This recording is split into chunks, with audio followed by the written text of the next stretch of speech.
میرا گمان ہے واللہ عالم، میں نے کہا تھا ان باتوں میں اختلاف کی گنجائش ہے، یہ کوئی میں قرآن و حدیث کی روح سے نہیں کہہ رہا ہوں، لیکن جو میرا مشاہدہ ہے افغانستان کی تقسیم ہو جائے گی، پختون حصہ جو ہے پاکستان کے ساتھ ملے گا، اور یہ یہاں پر وادی سندھ جس کو اقبال نے کہا ہے کارواں زی وادی دور و دراز آیت برو، اس جہاں پر خلافت علی منہاج النبوہ کا نظام قائم ہوگا اور یہاں سے فوجیں چلیں گی، نمبر ایک۔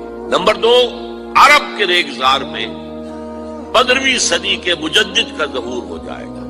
مہدی کو ہم مانتے ہیں مجدد، شیعہ مانتے ہیں 12ویں امام جو چھپے ہوئے، ان کے امام معصوم جو ہے 12، ان میں سے آخری جو ہے وہ چھپے ہوئے ہیں غار میں 1200 برس سے، اور وہ ظاہر ہوں گے، یہ ان کا عقیدہ ہے، ہمارا نہیں ہے۔ ہم سمجھتے ہیں جیسے ہر صدی میں اللہ مجدد بھیجتا رہا، اسی طریقے سے میرے گمان میں 15ویں صدی کے مجدد جو ہے وہ حضرت مہدی ہو، ان کی حکومت جا کر یہ فوج قائم کرے گی، اربوں میں دم نہیں ہوگا، وہ اپنی عیاشیوں کی وجہ سے بالکل کھوکھلے ہو چکے، دولت کی فراوانی اور عیاشی۔ یہ بھی سننے میں آتا ہے دروغ برگردن راوی کہ اگر کوئی فوجی قافلہ ان کا چل رہا ہوتا ہے تو وہ بجائے ٹرکوں میں بیٹھنے کے وہ اپنی کاروں میں بیٹھ کے ساتھ ساتھ چلتے ہیں، وہ ٹرک خالی چل رہے ہوتے ہیں، ٹرک کی سختی جو ہے، سخت سیٹ جو ہے برداشت کرنا ان کے بس کا روگ نہیں ہے۔ یوتیون للمہدی، یعنی سلطان ہو، اس کی حکومت کو مستحکم کرے۔ پھر حضرت مہدی کی طرف سے شروع ہوگا معاملہ جہاد،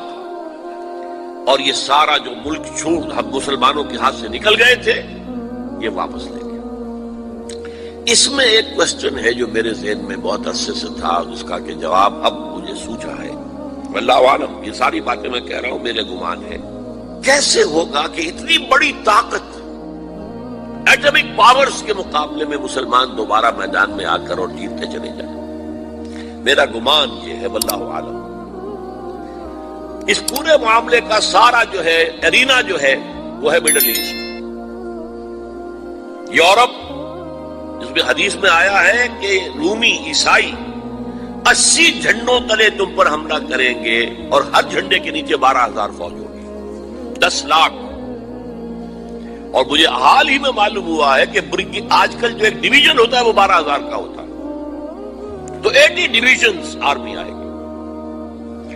لیکن معلوم ایسا ہوتا ہے کہ روس، چائنا، جاپان اور میرے خیال میں انڈیا بھی یہ نیوٹرل رہیں گے، نمٹ لو آپس میں۔ تم ابراہیمی قوموں کا جھگڑا ہے نا کہ فلسطین کس کا ہے، مسلمان کہتے ہیں ہمارا ہے، یہودی کہتے ہیں ہمارا، عیسائی کہتے ہیں ہمارا،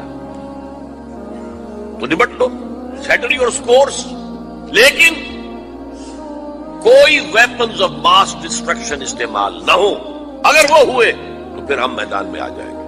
میرا گمان یہ ہے کہ ویپنز آف ماس ڈسٹرکشن استعمال نہیں کر سکیں گی مغربی طاقت، اور پھر جنگ کے اندر مسلمانوں کے ساتھ جیتنا ان کے لیے ممکن نہیں ہے۔ جن کو موت عزیز ہے، منحصر مرنے پہ ہو جس کی امید، نا امیدی اس کی دیکھا چاہیے، اور وہ مرنے کو تیار نہیں ہے۔ وہ تو 40,000 فٹ کی بلندی سے دیزی کٹر پھینک سکتے ہیں، نیچے نہیں آئیں گے۔ اور جب نیچے کچھ اتنے تھے تو جو حشر کیا تھا، تو جو بات کہی تھی رمزفیلڈ نے، ویری ٹینیشیس فائٹرز، یہ افغان والے جو ہیں یہ تو چمٹ جانے والے ہیں، یہ ایسے جنگجو ہیں، ان سے جان چھڑانی مشکل ہے، جن کے لیے موت سب سے بڑی کامیابی ہے۔ شہادت میں مطلوب و مقصود مومن نہ مال غنیمت میں کشور کشائی، مسلمانوں کا مقابلہ کر سکے، یہ ہے میرا گمان، واللہ عالم۔ بہرحال پہلا مرحلہ کسی اجمی ملک میں جو میرے نزدیک پاکستان اور افغانستان پہ مشتمل ہوگا، خلافت کا نظام پہلے آئے گا، پھر یہاں سے فوجیں چلیں گی، حضرت مہدی کی حکومت قائم ہوگی، پھر وہ حضرت مہدی جو ہے وہ جہاد کریں گے، قتال کریں گے، اور اس قتال کے آخری مرحلے پر حضرت عیسیٰ علیہ السلام بھی نازل ہو جائے گا، اور غالباً ان کے ذریعے سے پھر جتنا الیکٹرانک ان کا حساب کتاب ہے وہ ختم ہو جائے گا۔ حضور نے فرمایا ان کی آنکھوں میں ایسی تاثیر ہوگی جہاں تک نگاہ جائے گی یہودی پگھل جائے گی، کوئی بہت بڑا لیزر ہوگا اور ظاہر بات ہے کہ ان کے یہ ہتھیار جو ہیں ان کا مقابلہ تو مسلمان نہیں کر سکتے، اور نہ ابھی آپ کو 100 برس بھی یہ سوچ سکتے ہیں کہ کوئی مسلمان ملک اتنی ترقی کر سکتا ہے کہ ان کے مقابلے میں پہنچ جائے ان ہتھیاروں کے معاملے میں۔ تو یہ اصل میں جو شخص سراپا معجزہ تھا، حضرت عیسیٰ جو ہے سراپا معجزہ، پیدائش معجزہ، آسمان پر اٹھایا جانا معجزہ، خلق حیات، بنایا مٹی کا پرندہ پھونک ماری اڑنے لگا، احیاء موتا، مردہ کو کہا اٹھو قم باذن اللہ، اٹھ گیا چلنے لگا، مادرزاد اندھے کے آنکھ پر ہاتھ پھیری اور اس کو آنکھیں اللہ نے دے دی، کوڑی کے جسم پر ہاتھ پھیرا اور کوڑ صاحب، اس سے بڑے معجزے تو کسی کو دیے ہی نہیں گئے۔ سراپا معجزہ، وہی آ کر آخری جو بھی ہوگا معاملہ اس کے اندر حضرت عیسیٰ کی معجزاتی شخصیت جو ہے در حقیقت وہ فیصلہ کن ہوگی۔ میرے نزدیک یہ ہیں وہ چیزیں جس کی بنا پر میں سمجھتا ہوں کہ حالات جو ہیں جدھر جا رہے ہیں، حضرت عیسیٰ کے آنے کے بعد 2 نتیجے نکلیں گے۔ عیسائیوں کا مذہب ختم ہو جائے گا۔ حدیث میں آیا ہے کہ عیسیٰ آئیں گے، یکسر الصلیب و یقتل الخنزیر، صلیب کو توڑ دیں گے۔ کیا مطلب؟ کہاں تم صلیب اٹھائے پھر رہے ہو؟ میں صلیب دیا ہی نہیں گیا، یہ سب تمہارا ایک من گھڑت قصہ ہے، مجھے تو اللہ نے پہلے اٹھا لیا تھا۔ وما قتلوہ وما صلبوہ، صلیب ہی پر کھڑی ہوئی ہے عیسائیت ساری کی ساری، اور خنزیر کو قتل کر دی۔ خنزیر تم نے کیسے حلال کر دیا اپنے لیے؟ کبھی اسلامی شریعت کے اندر موسیٰ کی شریعت میں حرام تھا، وہی موسیٰ کی شریعت میں تمہیں دے کر گیا تھا۔ Don't think I have come to destroy law, یہ لا تم پر نافذ رہے گا۔ گویا کہ عیسائی مذہب ختم ہو کر اسلام میں منتخب ہو جائے گا، یہودی ایک ایک ختم کر دیا جائے گا۔ یہودی کیوں اس انجام کے مستحق ہیں؟ اللہ کا پرانا قاعدہ چلا آ رہا ہے، جس قوم کی طرف کسی رسول کو بھیجا، اگر قوم نے بحیثیت مجموعی رسول کا انکار کیا وہ ہلاک کر دی گئی۔ قوم نوح ہلاک ہوئی یا نہیں؟ قوم ہود، عاد ہلاک ہوئی یا نہیں؟ قوم سمود جن کی طرف حضرت صالح بھیجے گئے، قوم شعیب، عمورہ اور صدوم کی بستیاں، آل فرعون، یہودیوں کی طرف حضرت عیسیٰ کو رسول بنا کر بھیجا گیا تھا، انہوں نے رد کر دیا، محمد رسول اللہ کو رد کر دیا صلی اللہ علیہ وسلم۔ یہ اس سزا کے مستحق ہو چکے ہیں، لیکن وہ سزا ان کا رسول ہی ان کو آ کر دے گا، اسی لیے انہیں اٹھا لیا گیا، ایک پوز آ گیا ہے۔ مستحق تو ہو گئے تھے اسی وقت حضرت عیسیٰ کے زمانے میں کہ ہلاک کر دیے جائے، لیکن حضرت عیسیٰ کے زمانے میں حضرت عیسیٰ کو اٹھا لیا اور ان کا معاملہ جو ہے وہ ملتوی کر دیا۔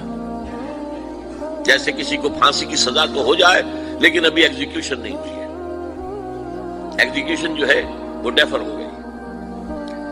یہودی ختم، عیسائیت ختم، اور عیسائی سب مسلمانوں کے ساتھ شامل ہو کر ایک ملت واحدہ بن جائیں گے۔ اچھا، یہ جو میں نے کہا ہے کہ یہ امریکہ نے جو مجاہدین کی قیادت تھی اسے آپس میں لڑا کر پھر یہاں سے بھاگ جانے کے اندر آفیت سمجھی، اس کی وجہ یہ تھی امریکہ کو اندیشہ تھا کہ یہ لوگ پڑھے لکھے جدید تعلیم یافتہ ہیں، یہ انجینئرز ہیں، گلبدین حکمت یار، احمد شاہ مسعود، استاد ربانی بڑے عالم ہیں، فاضل ہیں، عبد الرسول سیاب الازہر کے پڑھے ہوئے تھے، اسی طریقے سے صبغت اللہ جو ہیں وہ بھی بڑے عالم آدمی تھے اور پڑھے لکھے آدمی تھے، جدید تعلیم یافتہ بھی اور قدیم تعلیم یافتہ بھی۔ تو اس اعتبار سے انہیں اندیشہ تھا ان لوگوں کی حکومت بن گئی اگر تو یہ ایک ماڈرن اسلامک اسٹیٹ بنا دیں گے، اور یہ وہ شے ہے جو ہمارے لیے سب سے زیادہ خطرناک، سب سے زیادہ ناپسندیدہ معاملہ ہوگا، اس لیے کہ اگر واقعی طرح کی ماڈرن اسلامک اسٹیٹ وجود میں آ گئی تو ہمارے نظام کا خاتمہ ہو جائے۔ وہ تو یہ کہ سورج طلوع ہوتا ہے تو تاریکی تو جائے گی، رات کو تو جانا ہی جانا ہے، وہ تو جب تک سورج طلوع نہیں ہوتا رات کی تاریکی ہے، یہ انہیں اندازہ تھا خوب۔ بہرحال اس لیے انہوں نے خاص طور پر ان کو آپس میں لڑایا بھی۔ اس کے بعد یہ ہے کہ جب افغانستان کے لوگوں کے ناک میں دم آ گیا تو اب یہ ایک مرد مجاہد ملا عمر کھڑا ہوا، وہ کوئی بڑا عالم دین نہیں بلکہ پوری طرح جو ہے وہ تعلیم یافتہ بھی نہیں ہے عربی مدارس وغیرہ سے، اور ان کے ساتھ عربی مدارس کے طلبہ طالبان وہ کچھ کھڑے ہو گئے کمر کس لیے کہ اب یہاں کسی طرح امن قائم کیا جائے۔ یہ پکار ایسی تھی کہ جو گویا کہ افغانوں کے دل کی پکار تھی، تنگ آئے ہوئے تھے ان وار لارڈ سے اور ان کے مظالم سے اور ان کے استحصال سے، لہذا وہ جہاں گئے ان کا استقبال ہوا۔ بہت سے لوگوں نے اپنے ہتھیار ان کے حوالے کر دیے، یہاں تک کہ گلبدین حکمت یار جو بالکل کابل کے پاس پڑا ہوا تھا اپنی فوجیں لے کر، اور گویا کہ وہ کسی فائنل اسالٹ کی تیاری میں تھا، جب یہ آئے ہیں تو اس نے راستہ دے دیا اور خود پیچھے ہٹ گیا۔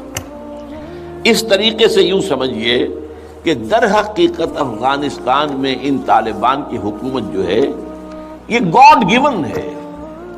وہ جو ایک شعر ہے کہ خود بخود تیار ہے پکے ہوئے پھل کی طرح، دیکھیے گرتا ہے آخر کس کی جھولی میں فرنگ۔ تو یہ حالات نے اس درجے صورت اختیار کر لی تھی کہ یہ طالبان کو کوئی ریزسٹنس نہیں ملی اور ان کی جو ہے حکومت قائم ہو گئی، بلکہ یہ گویا کہ اللہ تعالیٰ کی جو ہے حکمت کا ایک ظہور ہوا ہے۔ اس میں امریکہ نے اور امریکہ کے کہنے پر پاکستان نے، سعودی عرب نے، امارات نے طالبان کو سپورٹ کیا۔ بے نظیر کی حکومت تھی، کہاں بے نظیر جیسے سیکولر ذہن کی اور آزاد خیال قسم کی عورت، کہاں طالبان مولوی ملاٹے ان کے خیال کے مطابق۔ سعودی عرب نے امریکہ کے حکم سے مدد دی، امارات نے مدد دی، پاکستان نے تسلیم کر لیا، سعودی عرب نے تسلیم کر لیا اور امارات نے تسلیم کر لیا۔ ان کی جو ہے ایمبیسڈرز وہ آ کر یہاں بیٹھ گئے۔ اس کی وجہ کیا ہے؟ امریکہ سمجھتا تھا یہ ٹھیک ہے، یہ ملا ملاٹے ہیں، انہیں کوئی دنیا کا کوئی علم ہے نہیں، یہ جانتے ہی نہیں، لہذا ان سے کھیلنا آسان ہے، انہیں ہم اپنی انگلیوں پر نچائیں گے، ان کو کٹ پتلی بنا لیں گے۔ اس پہلو سے انہوں نے کہا کہ یہ اچھا ہے، یہ لوگ اگر آ جائیں تو ٹھیک ہے، وہ خطرہ نہیں ہے کہ یہاں کوئی ایک ایسا اسلامی نظام سامنے آ جائے جو جدید دنیا کے تمام تصورات اور تقاضوں کو بھی پورا کرتا ہو اور کتاب و سنت کے تقاضوں کو بھی پورا کرتا ہو، اس کا کوئی اندیشہ نہیں ہے، لہذا انہیں مدد دی۔ لیکن ہوا کیا؟ دو کام ایسے ہوئے ہیں کہ ایک تو افغانستان کے 90% علاقے پر قبضہ جو ہوا تو امن، کلی امن، چوری ختم، ڈکیتی ختم، زنا بالجبر ختم، زنا ختم، تو اب آنکھیں کھل گئی امریکہ کی یہ کیا ہو رہا ہے، اور ملا عمر کے ایک حکم پر پاپی کی کاشت زیرو۔ اب یہ ہے کہ کفر کے ایوانوں میں پوری دنیا میں خطرے کی گھنٹیاں بجی۔ یہ معاملہ کیا ہے؟ نارضت عشق کے خونی جگرے پیدا شد، حسن لرزید کے صاحب نظرے پیدا شد۔ یہ تو ہم جس سے ڈر رہے تھے، جس کا ہمیں خوف تھا، جس کا ہمیں اندیشہ تھا، وہ تو حقیقت سامنے آ رہی ہے۔ ابھی تو پورا نظام کی کوئی بات نہیں ہے، ابھی تو انہوں نے چند سزائیں نافذ کی ہیں، اس سے زیادہ تو ابھی ان کا کانسرٹ بھی کوئی نظر نہیں آیا۔ ہم خود جب گئے ہیں وہاں پر، میں ایک وفد لے کر گیا ہوں، نہ ان کے ذہن میں کوئی سیاسی نظام کا کوئی واضح تصور تھا، نہ میں نے ان سے پوچھا آپ کی کوئی پارلیمنٹ مجلس شورا مجلس سے ملی کہ نہیں، کوئی نہیں ہے، نہ کوئی معاشی نظام کا ان کے سامنے نقشہ تھا۔ میں نے پوچھا کہ آپ کے یہاں بینک ہیں کہ نہیں ہے، میں نے کہا آپ اپنا پیسہ کہاں رکھتے ہیں، ہمارے پاس پیسہ ہے ہی نہیں۔ مطلب یہ کہ یہ کوئی نظام کی بات تھی نہیں، لیکن یہ کہ چوری کا ہاتھ کاٹنا، زنا کی سزا دینا، رجم کرنا، قتل کے بدلے قتل علی الاعلان میدان کے اندر، اور سر جو ہے قلم کرنا، یا سینے کے اندر ایک صاحب نے جو کہ آئی وٹنس تھے انہوں نے دیکھا تھا کہ ایک شخص نے ایک دوسرے شخص کو قتل کیا سینے میں خنجر بھونک کر، اب اس کو پکڑ کر رسیوں سے باندھ کر لا کے ڈال دیا گیا اسٹیڈیم کے اندر کھلا، اور ٹھٹ لگے ہوئے لوگوں کے دیکھ رہے ہیں، اور اس کی بیوی سے، مقتول کی بیوی کے ہاتھ میں خنجر دے کر کہا گیا بھونکو اس کے سر پہ، اس کے سینے کے اندر، اور اس نے کیا۔ اب یہ جو مناظر ہیں ان کو دیکھنے کے بعد کیا کہیں کوئی جرم رہ جائے گا؟ جیسے کہ اس سے پہلے بھی تھا معاملہ دنیا کے سامنے کہ سعودی عرب جو ہے وہ کرائم فری ایک معاشرہ بن گیا تھا جب سے وہاں پر اسلامی جو حدود اور تعزیرات نافذ ہوئی۔ یہ معاملہ انہوں نے دیکھ لیا کہ یہ تو ہو گیا، تو اس اعتبار سے ان کو جو ہے اب بڑی شدید خطرے کی بات ہوئی۔ البتہ یہ ضرور نوٹ کر لیجئے کہ اس ابتدائی عرصے میں طالبان سے کچھ غلطیاں بھی ہوئی۔ پہلی بات تو یہ کہ نہ ان کی کوئی تعلیم ہوئی تھی، نہ تربیت ہوئی تھی، نہ تنظیم ہوئی تھی، نہ کوئی ڈسپلن قائم تھا، یہ تو موب تھا۔ لہذا ان سے بڑی بڑی غلطیاں ہوئی. مسجد مدار شریف میں ایران کے سفارت خانے پر حملہ کیا، سفارتکاروں کو قتل کر دیا. پھر یہ کہ ان کے اندر مذہبی شدت پسندی بہت تھی، کٹر حنفیت، اور اس کے اندر کچھ نہ کچھ تشدد کا ایلیمنٹ بھی. ظاہر بات ہے ان عام لوگوں کے ان پڑھ لوگ، اب ان کے ذہن میں جو چیزیں تھیں، داڑھی جو ہے سنت موقدہ ہے، نہیں رکھتا اس کو سزا دو، اور حجام جو ہے اس کا سر قلم کر دو اگر وہ شیونگ کرتا ہے تو. اسی طریقے سے پردے کا شدت کے ساتھ نفاذ کیا گیا. عورتیں باہر کیوں نکلیں، اپنے گھروں میں رہو، یا یہ کہ پورا برقع لے کر نکلو. جو بھی آپ کے ہاں دنیا بھر میں شٹل کاک جس کو کہتے ہیں، وہ جو ایک خیمے کی شکل میں ہوتا ہے، تو وہ نہیں رہو. تو اس حوالے سے تشدد پسندی بھی ہوئی ہے، اور کچھ غلطیاں بھی ہوئی ہیں، کچھ زیادتیاں بھی ہوئی ہیں، اور کچھ انتہائی تنگ نظر مذہبیت بھی ہوا. یہ حقائق ہیں جو ہمیں ماننے پڑیں گے. اب جب پوری دنیا کے اندر یہ ایک خطرے کی گھنٹیاں بج گئیں عالم کفر کے اندر کہ نارض عشق کہ خونی جگر پیدا شد، وہ تو آ گیا، خونی جگر رکھنے والا وہ تو سامنے آ گیا. وہ خطرہ جس سے اب ڈر رہے تھے، کانپ رہے تھے. اس لیے کہ آپ کو معلوم ہے کہ جب USSR کا خاتمہ ہوا ہے اور اس کے بعد جو ہے نیٹو کو اثر نو آرگنائز کرنے کی باتیں شروع ہوئیں، توسیع کی شروع ہوئی، تو کسی سے نے پوچھا نیٹو چیف سے، گورنر ان چیف سے، کہ اب آپ کس کے لیے، آپ کا جو دشمن تھا جس کے لیے آپ نے سارے دھندے بنائے تھے، سیٹو بھی تھا، سینٹو بھی تھا، اور نیٹو بھی تھا، اور سب سے بڑا معاملہ نیٹو کا تھا، تو اب تو تمہارا وہ دشمن ختم ہو گیا، تمہارے سامنے تمہارے گھٹنوں تمہارے قدموں میں پڑا ہوا ہے، تم سے مدد کی بھیک مانگ رہا ہے، تو تمہیں کیا خوف ہے؟ تو انہوں نے کہا ہمیں اب اسلامک فنڈامنٹلزم کا خطرہ ہے. اس کے لیے گویا کہ they started to gird up their loins، اپنی جو ہے کمر کسنے کے لیے انہوں نے پروگرام بنا لیا.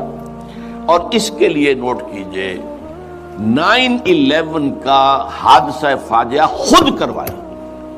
یہ ثابت شدہ حقیقت ہے اس وقت. اس میں طالبان کا تو خیر 0% بھی کوئی امکان نہیں، اس میں القاعدہ کا بھی کوئی حصہ نہیں. یہ ضرور معلوم ہوتا ہے کہ ان میں جن لوگوں کو انہوں نے اپنے آگے رکھ لیا تھا دنیا کو دکھانے کے لیے، کچھ نوجوان قسم کے جو پائلٹس تھے جنہوں نے چھوٹے چھوٹے جہازوں پر، چڑیوں جیسے جہازوں پر تربیت حاصل کی تھی، دکھانے کے لیے انہوں نے کیا ہے. یہ ان میں سے کسی کا تعلق غالباً کوئی تعلق تھا جو کہ اسامہ ابن لادن کے ساتھ، جس پر کہ ان کو اس نے یہ کہہ دیا تھا کہ عنقریب ایک بہت بڑا واقعہ ہوگا. بس اس حد تک بات صحیح ہے. باقی قطعاً کوئی نہ اسامہ ابن لادن کا حصہ. یہ کروایا موساد نے، نیو کونز نے، CIA نے. کیوں کروایا؟ اس لیے کہ ان کے سامنے اب افغانستان کے اندر ایک بہت بڑی فوج کشی کرنے کے لیے ایک بہت بڑی طاقت کی ضرورت ہے، اور یہ بہت بڑی طاقت جو ہے اس کے لیے امریکہ کا جو پبلک اوپینین ہے تیار نہیں ہوگا جب تک کہ اتنا بڑا کوئی حادثہ نہ ہو جائے، اور دنیا کی بھی بڑی کولیشن نہیں بنے گی جب تک کہ اتنا بڑا کوئی حادثہ نہ ہو جائے. یہ انہوں نے خود کرایا.